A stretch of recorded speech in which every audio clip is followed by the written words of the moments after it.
Hello and welcome back to another video from me, FPL Crusader. You can call me Luke. Today we are doing the Game Week 17 preview and also my team reveal. Take from that what you will, I guess. As it is Christmas, look at my amazing hat. Your hat looks amazing. Thank you very much. We are looking at some injuries. We're also looking at a bunch of other stats. I'm going to do some captaincy, what we call the captaincy conundrum. And then we're also going to look at some differentials. So let's crack straight on to the injury list. Now, there's a couple of injuries here. There's also a couple of red cards, and there's one to actually look out for too. But just so we've got a complete understanding of what's happening over the next few days, if you don't see the next one, Merry Christmas to everyone. If you don't celebrate Christmas, hope you have a good holiday season. Or if you're not even having holidays, have a good Wednesday, I guess. But yeah, hope you get to spend some good time with friends and family. And it's not too stressful for you all. There is 3 game week deadlines in 9 days. So you're looking at the bottom right there. So game week 17 is coming up now. That's tomorrow. Then 5 days later on Boxing Day, or the 26th, which is a Thursday UK time. That's game week 18. Then game week 19 is just 3 days later. Expect rotation. It's impossible for every single player to play 90 minutes and not 3 times in 9 days. So expect some rotations. Before we do the injuries, I know that's smacking us right in the face there, but let's have a look at the fixtures here. I've specifically highlighted the next 3 because you got to look at, there will be some rotation. The likes of Arsenal here. They got Crystal Palace this week. I expect a full lineup. Then they're home to Ipswich. I expect rotation. Then they're away to Brentford. That'll be a full lineup. So you can...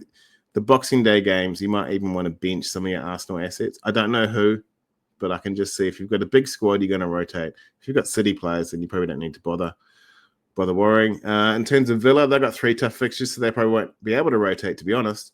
They've got City, Newcastle, and Brighton, so they're kind of up the creek there. Brentford, they've got Forest, Brighton, and Arsenal, 3 tough fixtures as well. Chelsea, they've got a huge squad.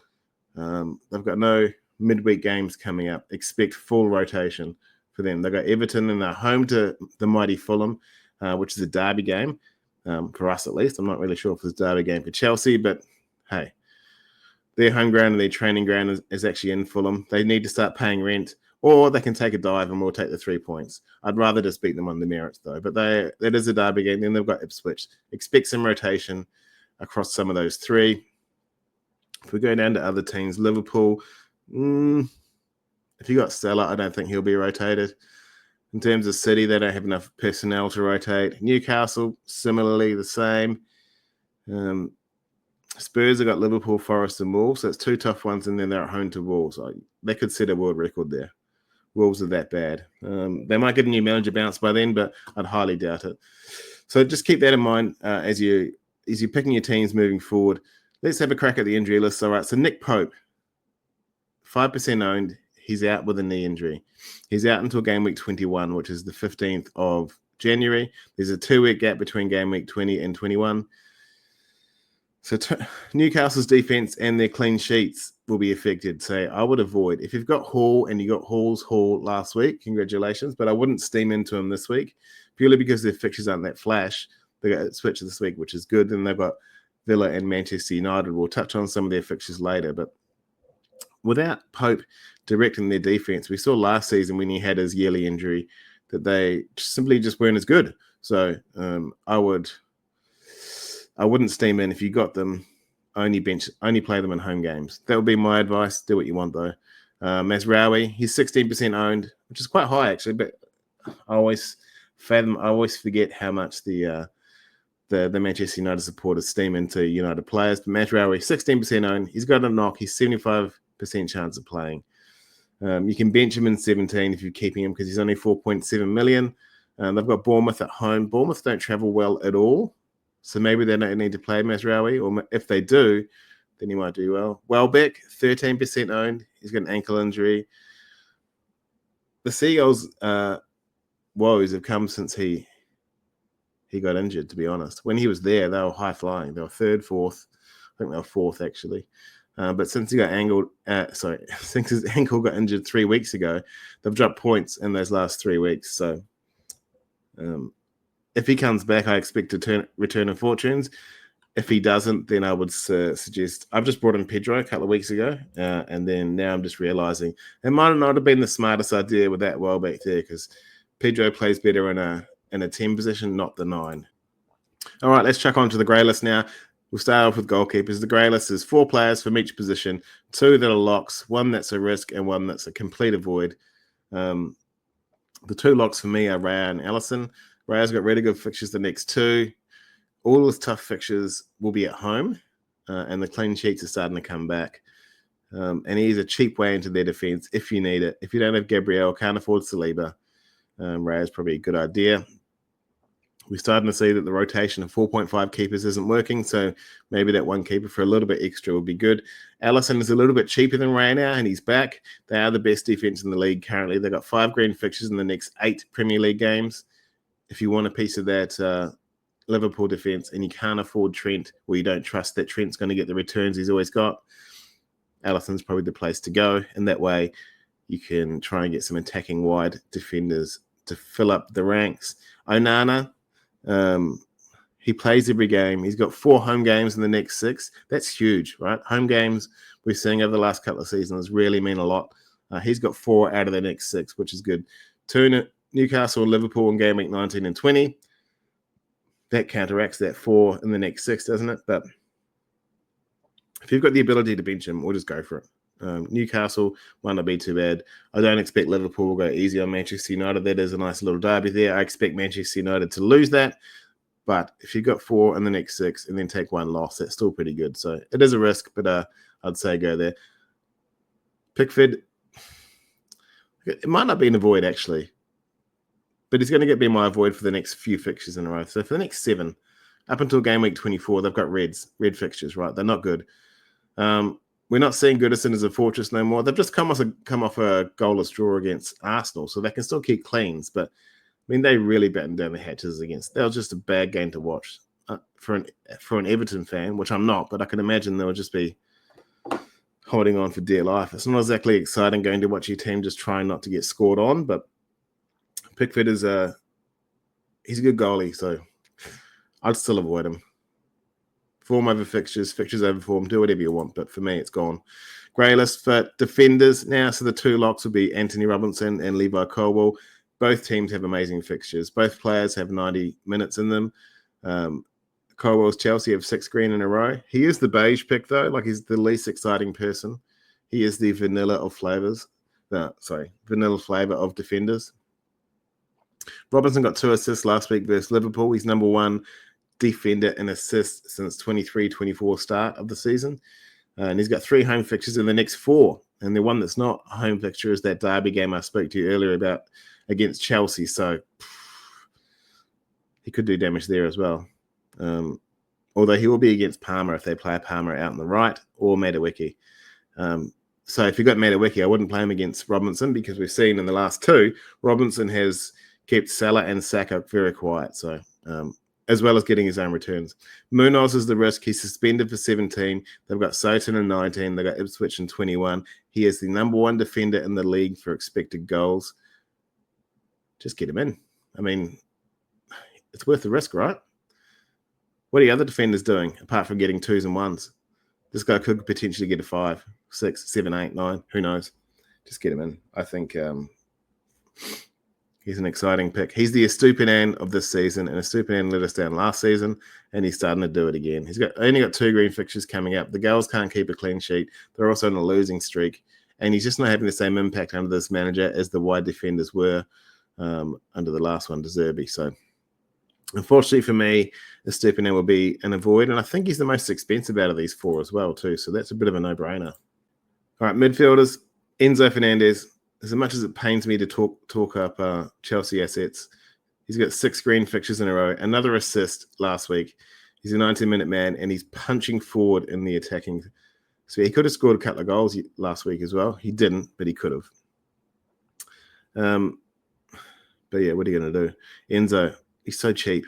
They got 6 greens. He's in form. If you need an enabler, just get him in. Ahmad, similar reasons. Amram loves him. He runs forward, bombs forward. We're off the ball as well. He's got that good high press. He's on a scoring run. Garnacho and Rashford are pretty much done when Amaran's system. Definitely Rashford. And Garnacho is not doing much better. So I think this lad could be a set and forget. These two right here. They could be set and forget for the season. They could rotate very nicely later on in the season as well. The risk here is James Maddison. He's number 5 in terms of points for midfielders. He hauls, like I'm talking double-figure hauls, every 5 game weeks. But in between those game weeks, he gets benched. So the issue is, do you go all in on the Maddison, and then hopefully you don't bench him with that time he gets the haul, or do you risk your life in benching a bloke like that? That's too risky for me. I love playing a risky game style, and that's why my rank dropped to 2 million. It'll get back up inside the top 500k very soon, I'm sure, but that would be the pick I'd normally go with. I think I'm going to avoid him at this stage. I've got Kulusevski myself, and he's more like the Saka compared to Salah or Palmer. He's more Saka compared to Palmer. He gets 5, 6, 7 points every game week. Rodgers, he's got City and Newcastle in the next 2. He's got 1 return in the last 6 game weeks. Just avoid. As much as a darling in FPL, he is. Avoid. Nicholas Jackson for strikers. He's having the kind of year that the Liverpool fans expected Darwin to have last year. But he's scoring very, very well this season. He's got 6 green fixtures. He scored in the game week. He's a 90-minute man. He might be dropped for one of those 3 fixtures we talk about. I wouldn't mind betting he'll be dropped for, or at least benched for Boxing Day. But Palmer and Jackson are the double up that you should probably go for. Isak, he's got Ipswich next game week. He can't stop scoring. He's scoring multiple returns in multiple games. He's a clear talisman. They've really got no other threat. I know Murphy scored 2 last week, but where the hell did that come from? He hasn't done that in a long, long time. He hasn't actually scored scored regularly since preseason, and we know what preseason form is like. Risk is Cunha. He's got 1 more good game, and then they've got some horrible fixtures. He's got Leicester in 17. He bodied some bloke after the whistle last week, ripped his glasses off like a bloody child. He's likely to be suspended, and he should get suspended a long time for that. Solanke, I'd avoid him. He's got Liverpool this week. He just loves blanking. Blanky. Solanke? That's a new nickname. It's probably not new, actually. Kulu gets more chances than him and is getting more points. So I would get rid of Solanke this week.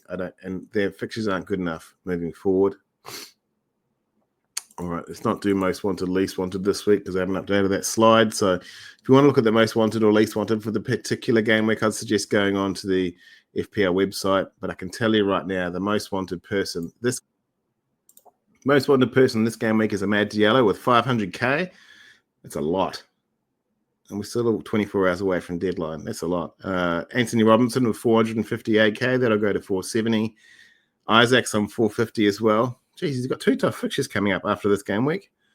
Hall, after his 15 points, is around about 290. We knew that was coming. And Gabriel's about 200 as well. A lot of people poured out of Gabriel, which is quite courteous because he was injured. That's why people are going back. The transfers out this week. Ryan Aitnori, 600,000 people have had enough. Boom, had enough of them. We brought him in for his good fixture run, and he got, I think it was like 0.02 and a -4, mate. Everyone says Luca Dean's a troll. I've got Luca Dean on my team. I would put him on a pedestal way above Aitnori any day of the week. Haaland's, once again, 235,000 people out. Rodgers has been taken out by a lot of people, 198. Danny Welbeck, 196. And Ollie Watkins, 180 as well. So there you go. The most brought in people were Ahmad, Robinson, and Isak. The most transferred out were Aitnori, Haaland, and Rodgers. Let's have a look at Captaincy for 17. I've broken it down to 3 options, and they are Salah, Isak, and Bruno. I've got the XG stats up here. Salah's number 2 for XG. I know we think that Salah's like a forward, but realistically, he's a midfielder. So for him to be number 2 for XG, considering he's got, I think it's 13 goals now, with under 11 XG is spectacular. He's number 2. Isaac's number, how good's my maths here? 6, we'll say 6. 1, 2, 3, 4, 5, 6, 7. Okay. And down the bottom here is Bruno. With Salah, he's number 1 in points, number 1 in goals, number 2 in XG. He's the number 1 GOAT. And his Spurs defense is just going to be shocking. I think Destiny Udogie might be out.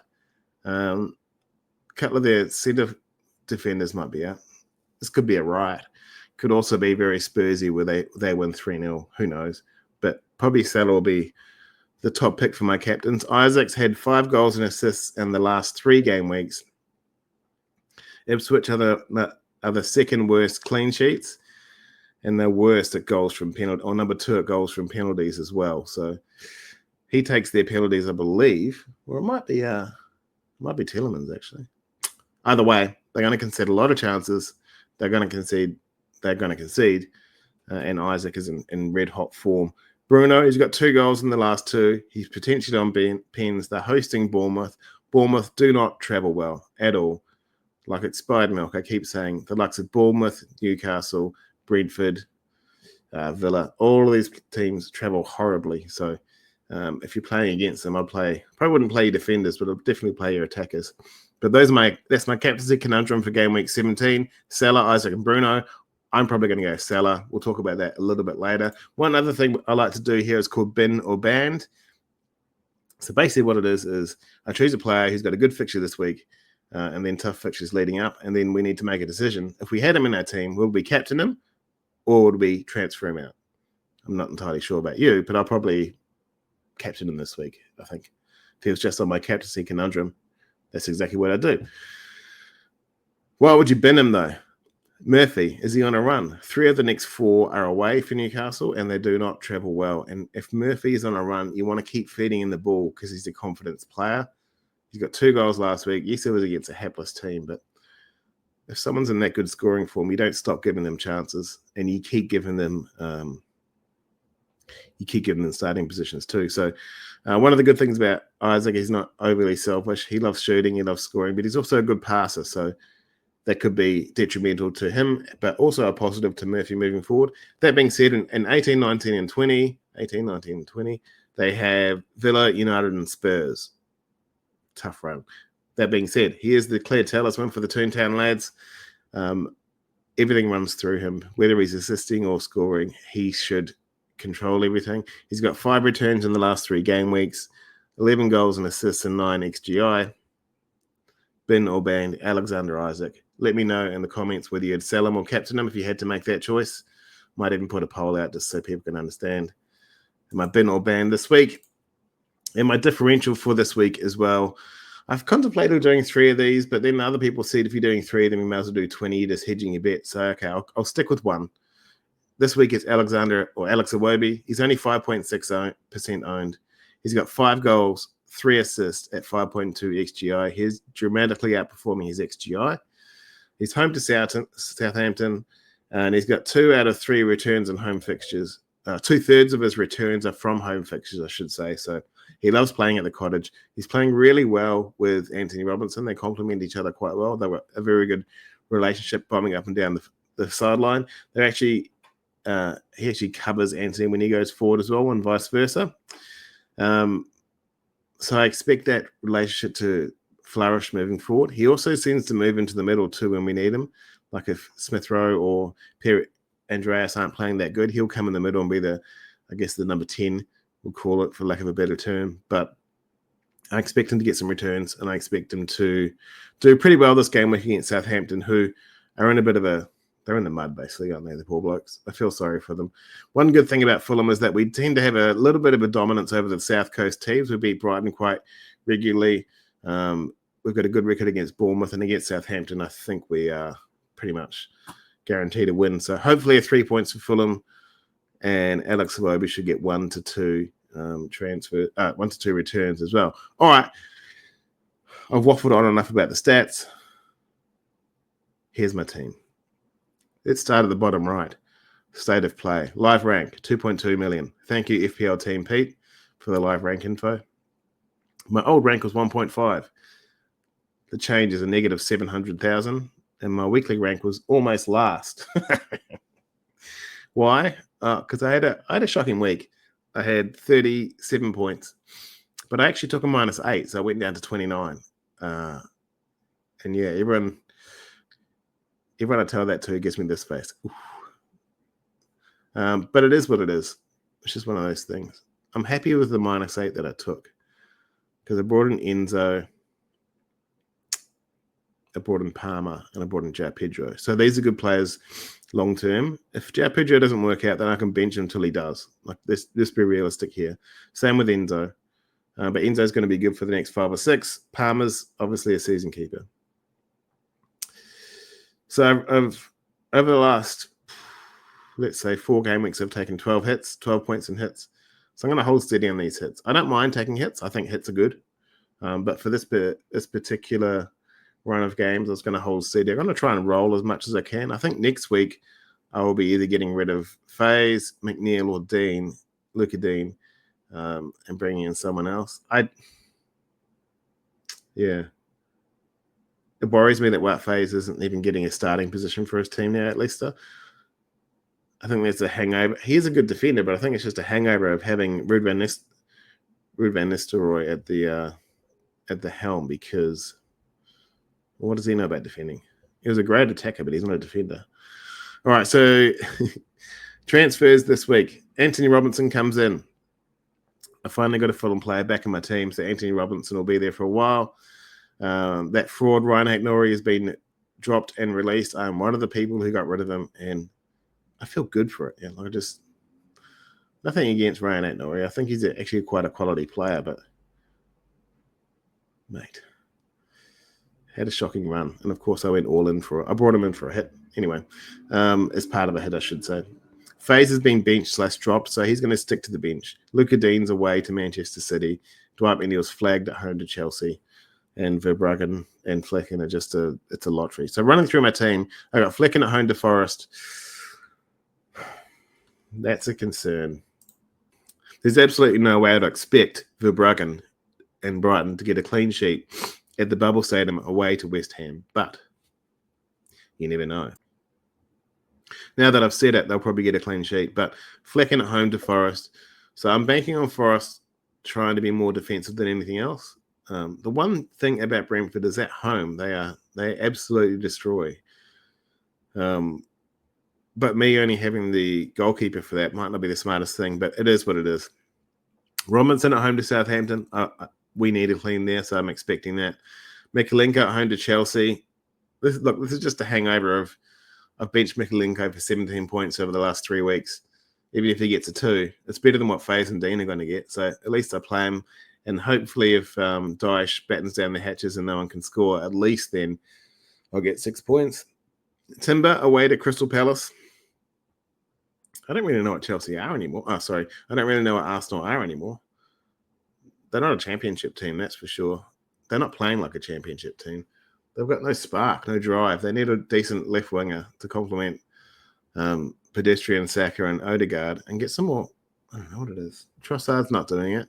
He's close to 30, so he doesn't have the explosiveness anymore. They're not giving Martinelli enough time on the ball to do what he wants to do, or what he needs to do to get his confidence back up. There's nothing about Arsenal now that excites me in terms of their attack. And they're doing it all through, or they're trying to do it all through set pieces. But if they're against a team that's half decent at defending set pieces, then they've got no idea. Anyway, here in Timber, I think he's done pretty good over the last few weeks, so I will keep playing him. Mo Salah is my captain. Away to Tottenham, he should have a lot of fun. It could be one of those games where he doesn't get the finished opportunities, and it goes to the likes of Gakpo or Szoboszlai. Expect a Wildy from